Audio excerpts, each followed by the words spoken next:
This right here is the Bear Creek Arsenal Grizzly Model 101 9mm.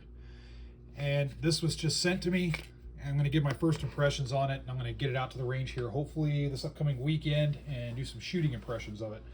So first off, it's pretty much a Glock Gen 3 clone. There's a lot of these out on the market now. It seems like, since the patent expired, a lot of people are taking advantage of it. But standard Glock Gen 3 internals, it looks like to me. You can see here the 2-pin setup right here, the takedown right here. Pretty much everything is Glock, you know, with some changes to the external grip design and whatnot, and then changes to the slide design a little bit. So starting off with the grip design, it's a Glock 17 styled grip. So this is basically a Glock 17 Gen 3. That's been kind of Gucci-fied and modified a little bit for cheap. So Glock 17 mags will fit. It comes with 2 of these KCI mags from Korea. They're decent mags.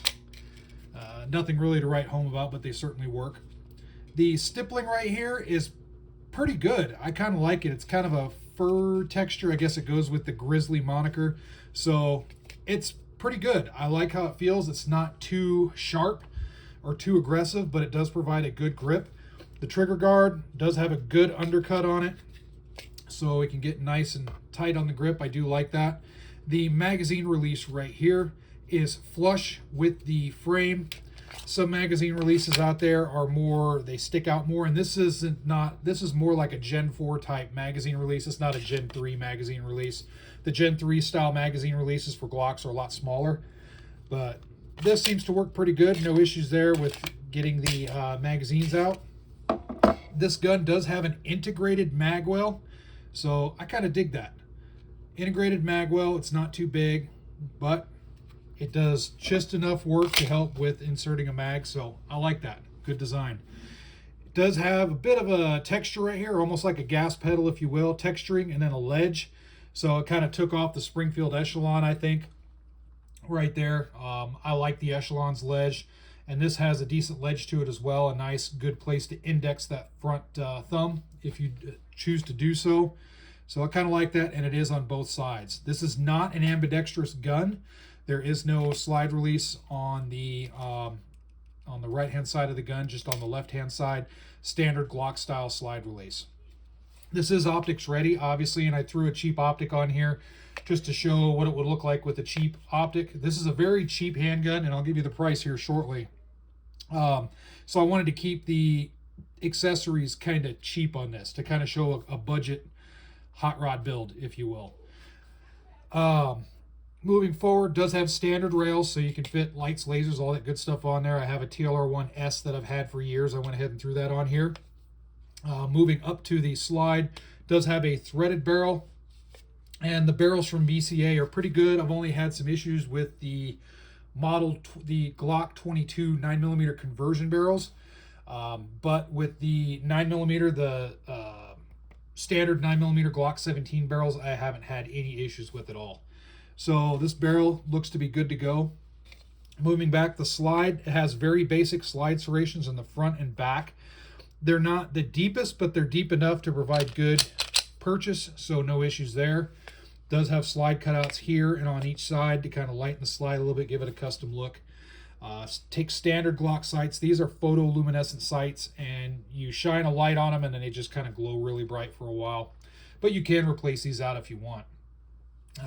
Optics ready for an RMR cut direct mount to the slide. So that's what I have. I have one of my Siley, my real budget. This is a Wolf Zero Siley red dot. I went ahead and threw it on here. This is an aftermarket base plate. I just took one of my base plates and threw it on here. This is not what comes from the factory. What comes from the factory is a standard Glock style base plate. Overall, the feel is pretty good. No issues. The trigger, standard Glock trigger with the tactile reset and all that stuff. So nothing to write home about.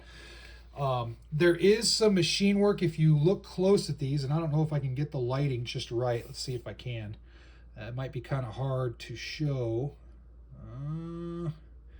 You might not see it on this camera too well, but if you look closely, there's some minor machine works throughout, and that's fine. The reason I say that that's fine is because the price that they're listing on the website right now at Bear Creek Arsenal site is $295. Now, it doesn't come with the red dot, doesn't come with the light, obviously. It's just the basic pistol, but $295 for a 9mm. You get a couple mags, holds 17 rounds, standard Glock 17 mags, and it has the ability to throw a dot and a light on right away, and it has that nice custom feel to it. That's a pretty good deal. This is another one of those reasons why I say kind of High Point is pretty much a non-player in my eyes anymore, because I'm seeing High Points for near $200. So right around another $100 will get you a fully customizable gun. Other reviews on the Bear Creek have, I've seen some pretty good reviews on it. I've seen some meh reviews on it online as well, but they seem to be pretty good. It seems to work. I haven't experienced any issues just with dry fire and messing around with the internals. Everything looks solid inside, and everything seems to be fitting rather well. So my first impressions are it's a capable gun. This actually feels better in hand than a PSA dagger, in my opinion. That's because they kind of went with their own grip right here. This is not exactly a Glock grip, but they kind of changed it a little bit. There is a little bit of a hump, I do want to tell you. There is a little bit of a hump right here, but it's not really a finger groove. It's just a little bit of a hump. So it kind of helps, in my opinion. It feels really good in my hand. So overall, I think it's a good gun. One thing I do like is they didn't go nuts with the branding. They put Bear Creek Arsenal here, Sanford, North Carolina, and then they put the model number right here, Grizzly right here. The serial number is underneath. I'd have to take the light off to show you the serial number. But they didn't go nuts. They didn't put any markings on the slide. They left the slide alone, and that's probably just to keep production costs down. I like that. This is kind of a working gun, in my opinion. This isn't something that I plan on keeping ultra nice and pretty. I have other guns that are kind of safe queens, but this one isn't going to be one of them. At least that's not my plan. So I'm hoping that this will work really well on the range. I like it so far. Seems pretty cool. Seems pretty solid. I think they hit a home run with this. More to follow once I get out on the range.